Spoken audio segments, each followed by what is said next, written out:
Hello, everyone, and welcome to Wise Attraction. Today, we'll be talking about preparing for fatherhood. It's our Father's Day special, and we have Emmanuel Osabako. He's a chaplain. He's joining us today to shed more light on this very topic. It's a very, very good topic to discuss today, being Father's Day.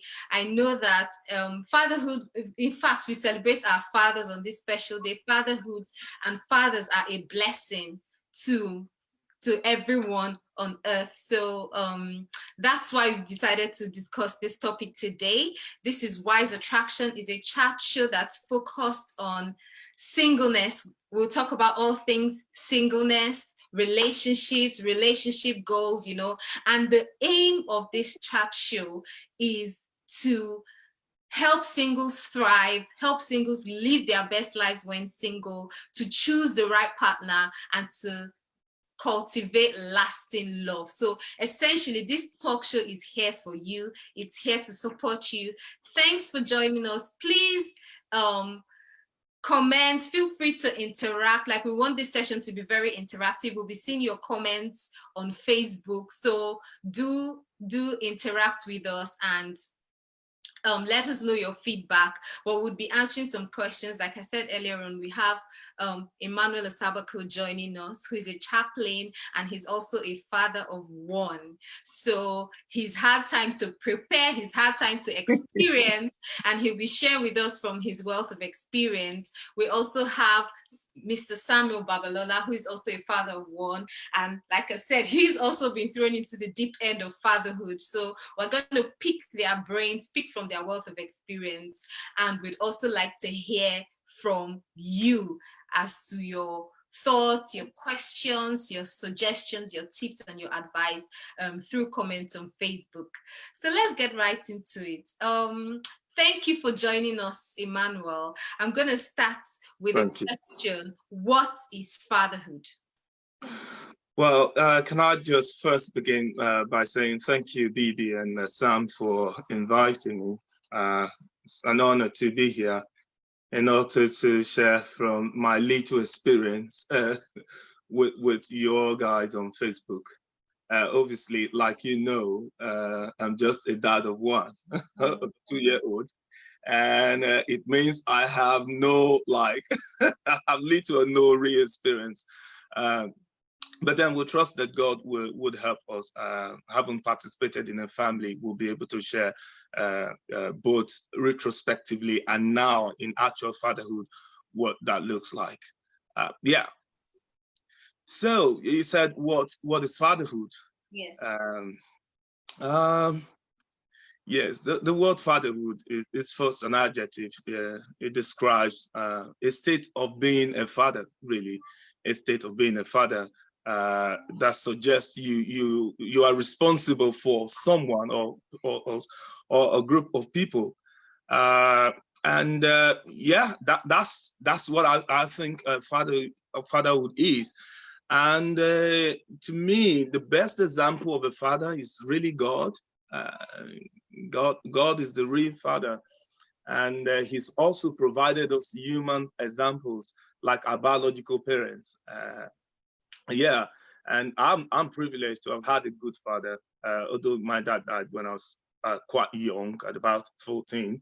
But then he was a great dad, and yeah, I had a good memory of having a good father in my life, and also lots of good Christian examples around the community. All right, thank you very much, Emmanuel. You're welcome.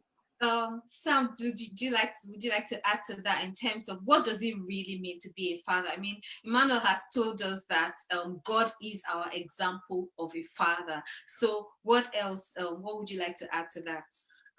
No, I think Pastor Emmanuel's kind of rounded it up really, really nicely. God is our father. God loves us. Fatherhood to me is expressing love or showing love to those who you're taking care of. So the love that you give to your children, it all encompasses fatherhood. And I think from the Bible, it says, for God so loved the world that he gave. With fatherhood, you have to give. There's sacrifice that's involved in fatherhood. There's love that's involved in fatherhood. There is communion that's involved in fatherhood. There's fellowship that's involved in fatherhood. There are a lot of things that are involved in fatherhood. But I think Pastor Emmanuel just kind of nicely rounded it up and saying the way God loves us, the way God shows his love for us, the example of a good father is our Lord. Okay, that's really good. Thank you. What I could gather from what both of you have said, one similarity is that it's not just to do with biology. You know, it's, you said Sam, you've talked about communion, you've talked about fellowship, you've talked about love. So, and you've talked about care as well. So fatherhood encompasses all of that. And so what are the responsibilities of a father? So imagine you're speaking to someone that is single, he's looking to get married, and you know, marriage in itself is a whole new world of its own, and there are so many responsibilities, and fatherhood is one of those responsibilities. So what would you say to someone who is single looking to get married? And of course, fatherhood is one of the things that come with the terrain. Well, actually, speaking about fatherhood is a type of God's family.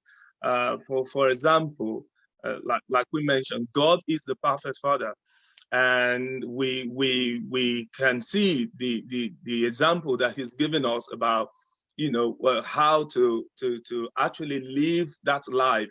I'll say fatherhood is a calling, first of all, is a calling to the life of God, to try to live out God. Because again, the Bible says in Genesis, they were made in the image and likeness of God. And experts have said that that word encompasses three things. First, that we are like God structurally, functionally, and relationally. So I would think that the biological example would be the kind of the structure, and then the responsibility that the father have to engage in within the house. We'll kind of speak about the function, and then the relational aspect. We encompass the care that we give to our loved ones, the provision, and everything else that we have to do. So it's not just about being a biological father like we have around in the society today. It's actually being a functional and a relational father that the family can actually relate with, the father who genuinely cares, like God cares for us. The popular Bible verse of John 3:16 said, God so loved the world, he gave his only begotten son, and whoever believes will not perish but have everlasting life. The key there is that God so loved. The degree of God's love as a father, his more than love for us. And the Bible will also speak in Ephesians 5 about how Jesus loved the church, talking about the husband now, and gave himself for her. So, and that's what is expected of a father, to be able to be there structurally, functionally, relationally, and be able to guide the home, and be a friend to your children and everyone you father within your community. Yeah, I guess that's my view of a father. Yeah. The responsibilities of a father. Thank you. Yeah, thank you. Sam, would you like to add to that? Yes. Again, Pastor Manuel, very, very well done on that explanation. That's exactly where I was going. I was going to also give a kind of shall we say, personal response, and saying that responsibilities of a fatherhood. I remember when our little one came, and it was like, oh wow, a child. But then all of a sudden, responsibilities were looking at that child. Every little move that they make, you're just looking, just watching. Responsibilities were changing the diaper. Oh my God, as in first-time parents, there's like a shock that that you received once you have the child, and you go through different phases where the child is completely, where you're completely responsible for the child. The child is completely dependent on you.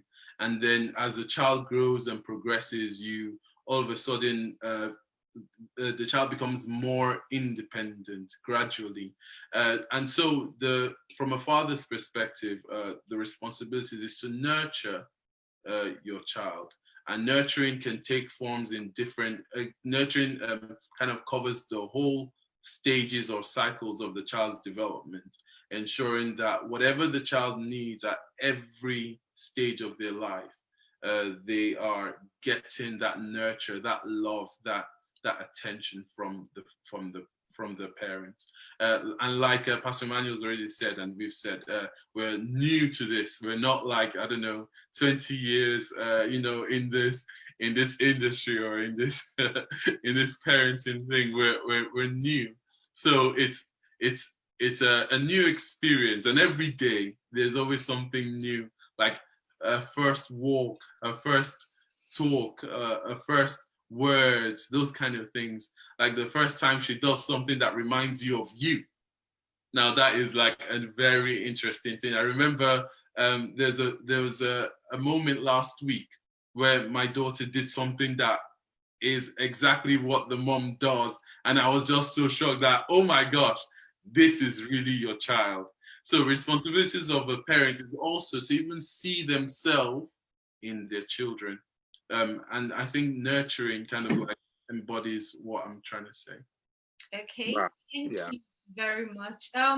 So we're going to move on to the next question. I mean, like I said, this channel is about the aim is to support singles to thrive and to prepare for marriage. So speak to a couple, let's say a couple that's in courting, they're courting right now and they're listening. So what sort of conversations do you suggest that they can have between themselves to prepare for parenting, particularly fatherhood? Because the reason why I'm asking this question is that for women, because of you are the one carrying the baby as a woman, you're the one that gives birth, you're the one that the initial feeding of the child is literally only you, depending on how you're feeding. Most likely, most times is mainly the mother. Like the sort of responsibilities are kind of obvious for the mother in the first few years. And sometimes like the father can feel lost, the father can begin to question, what's my place? What am I doing here? Am I offering value, in this situation? Just because if we look at biology, it's obviously the woman that has a lot to do in those early years. So speak to like single men and couples that are in courting. What sort of conversations? How can they prepare? What should they be discussing? What should they be learning in terms of preparing for that time when they will become parents? Wow, I think that's a serious question. Well, I guess I'm just going to talk to them from my little experience of being a father of a 2-year-old. I don't think you really can be prepared enough for what you see. Like Sam mentioned, speaking about nurturing is, it is a wonderful thing. I think again that fatherhood is like the best job in the world, if I call it a job or calling, is very fulfilling in a sense. But then if you're contemplating, being a father, you must know that it's really demanding.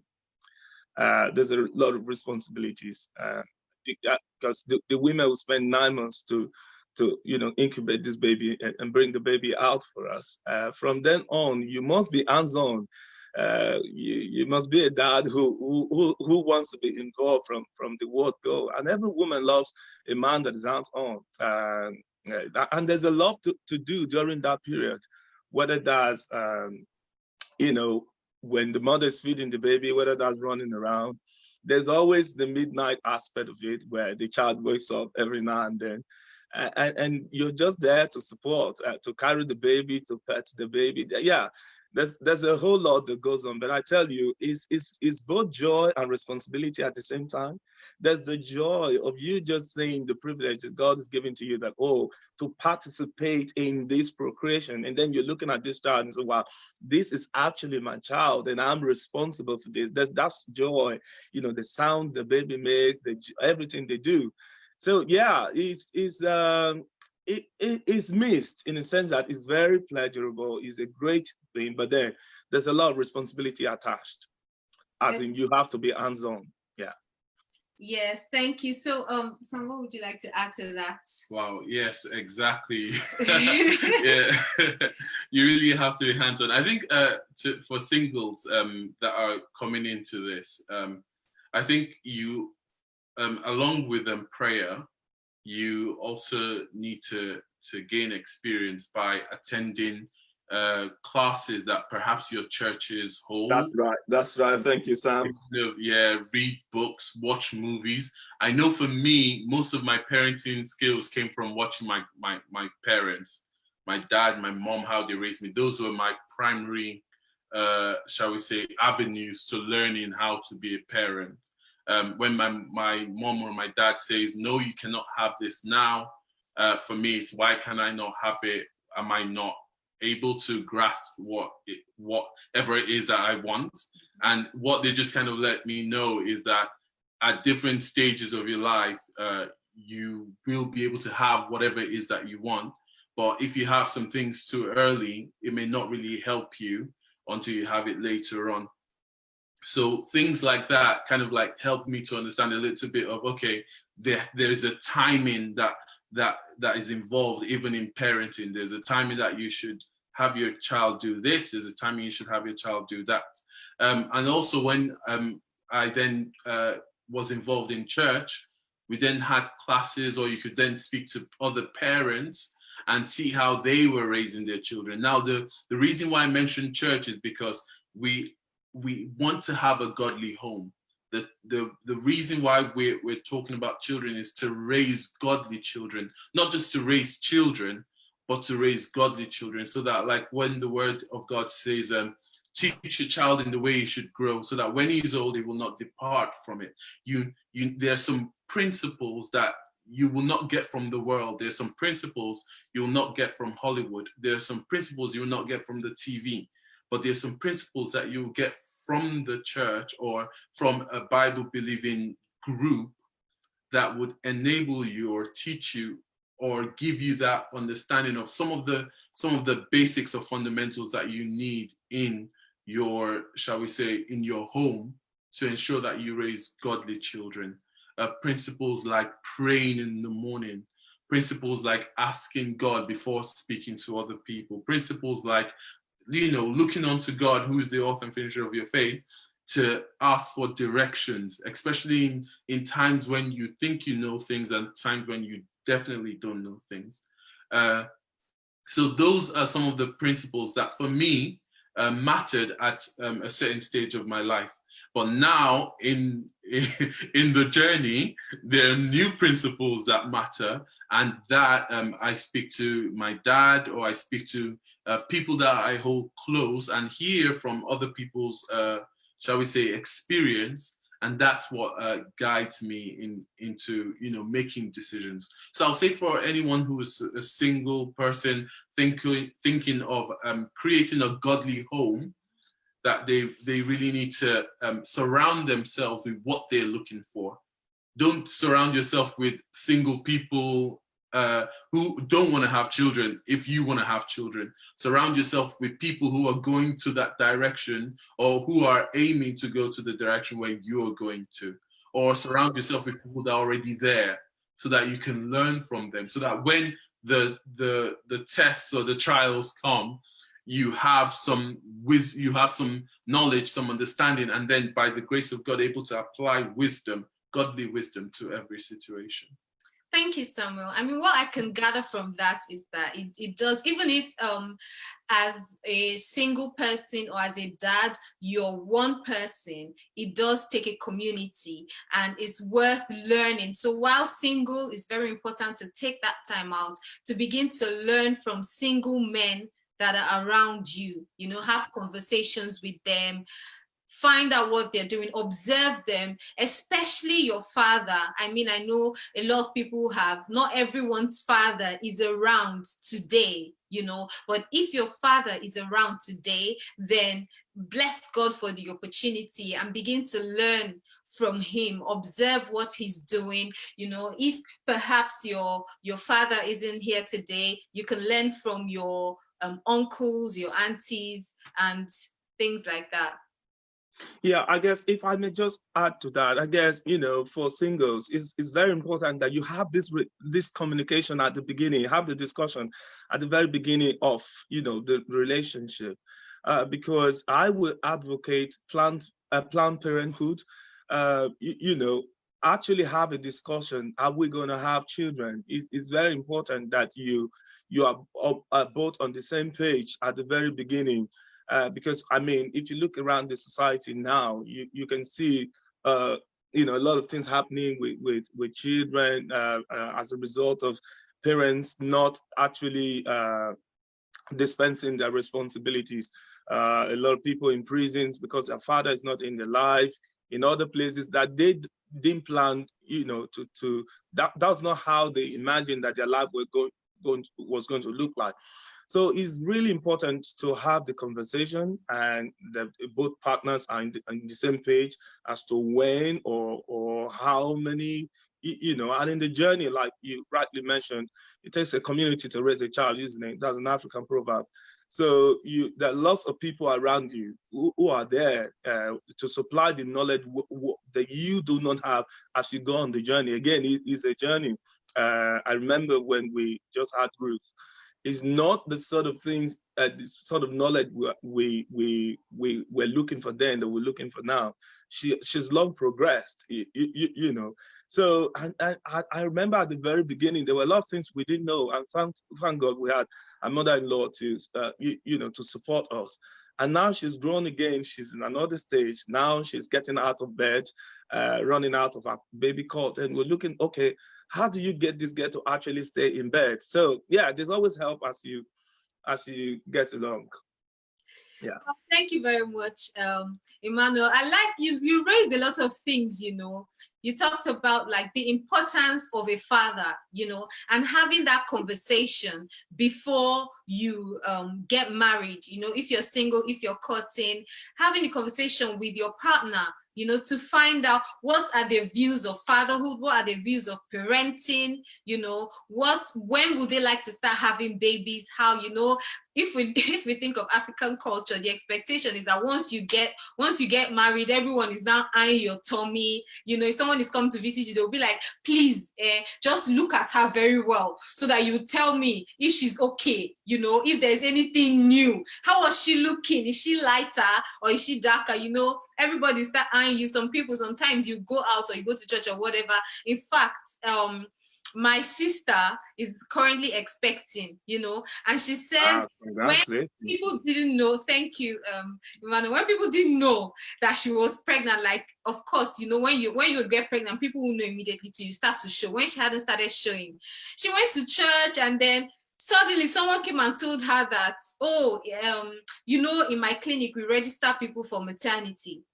You like, people start telling you all manner of things just to put your mind in that space. So what we're saying in essence, what I can gather from what Emmanuel said is, don't feel, it's not a time to feel pressure. It's a time to discuss before you get married and decide when. It doesn't have to be immediately, but it has to be when you're ready, because it takes proper planning. And also something else he mentioned, he said some people's fathers are absent not because they're no longer, not because they have passed on, but because of some people are in prison or separation or all manner of things, you know, and it does affect the child. So another thing that's worth thinking about is thinking about what sort of father do you want to be? You know, what sort of children? In fact, sometimes it's even worth thinking about it from the end point. Think about what sort of children do you want to have, and then begin to ask yourself questions like, what are the things I need to do to get that output, because it's what you put in that you're going to get out from it. So when you think about what you want, the end goal, ask yourself, what do I need to do? How do I need to get ready to produce the end goal that I desire? We're almost out of time now, but I'm going to ask one question to both Emmanuel and Sam. It's been a lovely conversation. It's so sad that it's just been so quick. So the question is there anything you wish you had known before you became a father? Well, I didn't know. I guess I have a vague knowledge of what would be expected. I didn't just know the magnitude that, is really, really a sacrificial life, like totally sacrificial. And also the fact that the child starts studying you earlier than you think. So what happened is that, like Sam mentioned, I saw some of my mannerism on Ruth, and I'm like, goodness, where did she get this from? It's only, recently I began to think that, oh, this girl probably had been studying me for a long, long, long, long time. Then I imagine she's actually been learning way, way, way, way back than I thought she said, I wish I knew that, children start learning far earlier than I actually thought she would be learning. So she knows a lot of things. She modeled, some of my mannerisms, and just she's such a happy girl, a wonderful girl. But then I was really surprised that she could pick those things up. And I'm like, okay, who taught you this? How did you know this? So I wish I knew that. But then, yes, that's the thing I wish I knew before. I wish I understood better that children start learning like 3-4 months, they're already learning. And I thought at then that she didn't know anything. They do, they're quite intelligent. Yeah.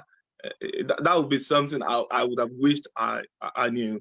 But so far the journey has been wonderful, and God has been helping us, and also friends and those around has been very supportive as well. You will never be on your own in parenting. There are moments when you are on your own, but you won't totally be on your own. That's I guess what I'll say. Thank you very much. And what I can pick from that is you said the magnitude of the sacrifice. That's really deep. So one way to prepare is start asking yourself, am I always thinking about, is it about me? Is it me or the highway? Yeah. Well, because if it's just about you, then when it comes to making the necessary sacrifice, it's going to be really tough. I mean, to be honest, no matter how selfless you are, I think that it does take more from you. Be parenting for me anyway. I was thinking from point of being a mom, and I can see Emmanuel nodding, so I believe it's the same for fathers. Of course, I'm not a dad. That's why I have these two great men here speaking to us about the actual topic, because I'm really clueless about it. I'm learning. But yeah, I like what you said about being sacrificial, and then the child is learning from you. Literally everything they know about life comes from you, and they start watching from early on. So it's worth preparing for fatherhood. Is also worth cleaning up your act, watching what you're doing. If you're doing things that are not really on, things that of course, we're not meaning to be judgmental here, but things yourself that this thing could be better. It's the time to, in preparing for fatherhood is the time to start adjusting, cutting back, making better, so that when you eventually get there, your children will have a good example to follow. Yes, Sam. Absolutely. Oh, thank you. Sam, what would you like to add to that? What do you wish you knew before you became a father? For me, I think what I wish I knew was, I guess, responsibility as well. For me, I think when you're in this journey with an adult, you're very, very, you can be independent to a large degree. You don't have to watch what she's doing. She doesn't really have to watch what you're doing. Yeah. The moment a child comes in the mix, all of a sudden you're now like, you've got like eyes on at the front, you've got eyes on your side, you've got eyes at the back. You're always thinking. And for me, it's just that responsibility that all of a sudden it's not just, maybe not 50-50 anymore. It's more like 20-20, and then our child gets the bulk of what's left or whatever. We really have to have that, I guess, responsibilities increased in taking care of. Yeah, it does increase. I mean, if I interject that, before Rebecca and I can just go anywhere. Exactly. I mean, you can go out, but Exactly. now it's very different. You have to think of the little one and how to settle out. It's a lot. And then the time, even when you're at home, the baby needs your time. She Yeah. just needs your time, and you're like, oh my God. And then you suddenly realize the joy of bachelorhood, of having. Yes, because now it's two people demanding your time and attention. So it's quite it's really, really involving. It's a lot. It's a lot to put in. But then again, it also helps to model us into a better person, because that's one thing I've observed. It just helps to model you into a better person. Yeah. For me, I think one of the things that you touched on is, like, for example, we're planning to go out, and then all of a sudden, our baby is like, it's time for her to sleep, and then all of a sudden we're like, oh my gosh, so out, we have to put that one side. It's now sleeping time.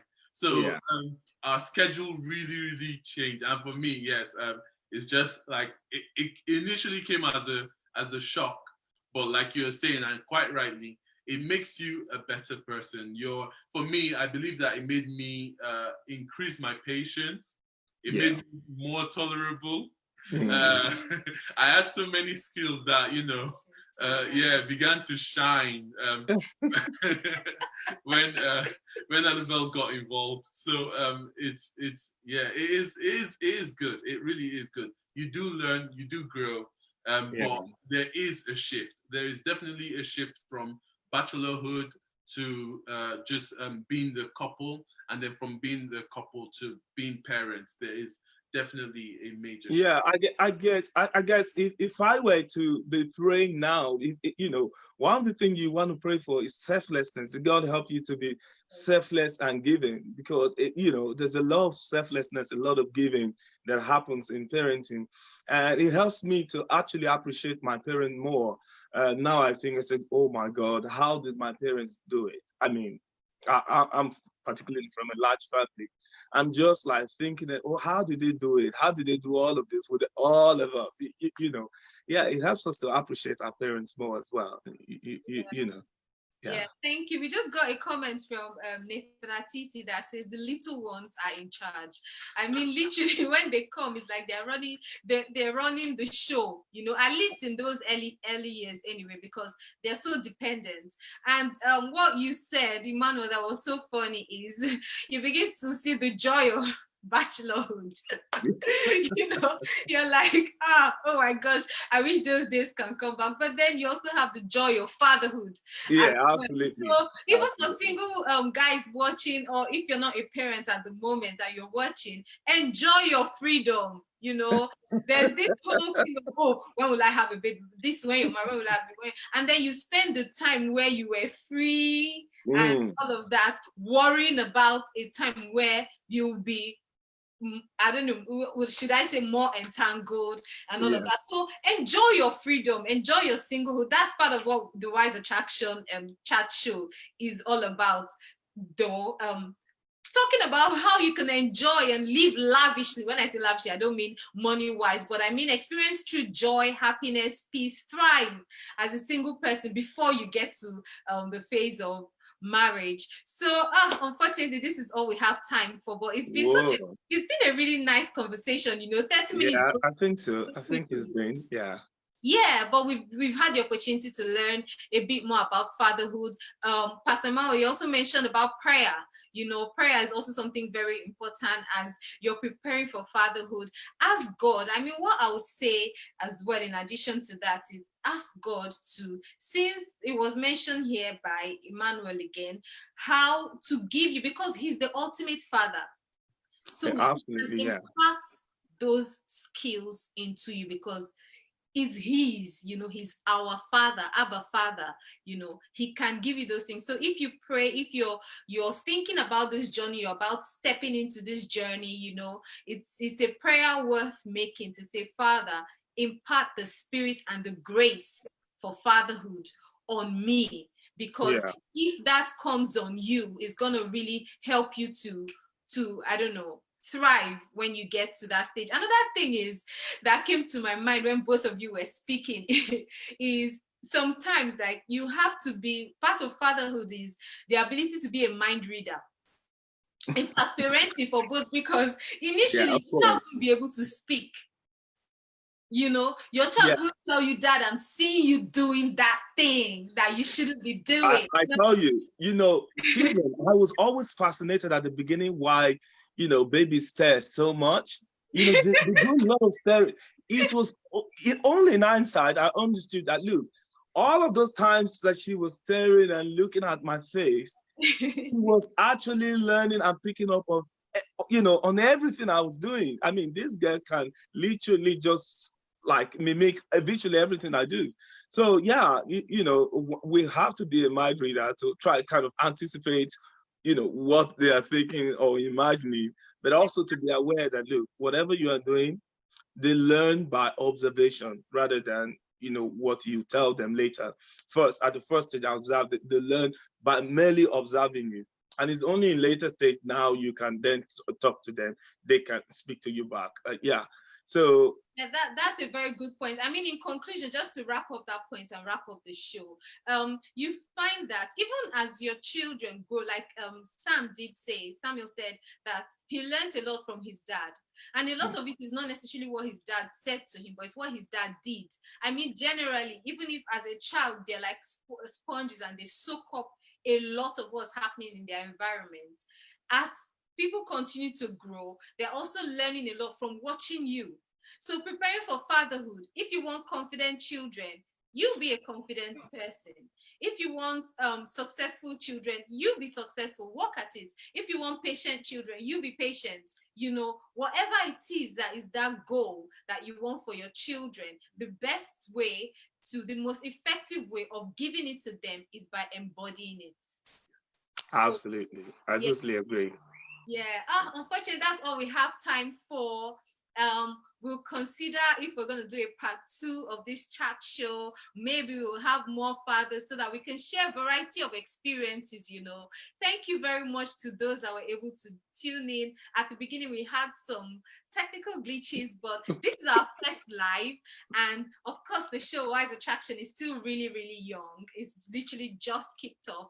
And I believe that it's going to go places and it's going to impact lives. Like I said, our goal is to help singles thrive. Everything we're going to be talking about will be about singleness, relationships, relationship goals, helping you as a single person be better, be your very best, and achieve all that God wants for you to achieve. Do have a very blessed week. Please follow us on our Facebook page, Wise Attraction Chat Show. Follow us on YouTube. Please subscribe to our YouTube channel. It's called Wise Attraction. Like, share our videos, support the work we're doing, and we're grateful to you for joining us. Thank you and do have a blessed week. Happy Father's Day. Bye. Thank you, guys. Thank you for having me. God bless. Bye. Bye. Bye. Bye.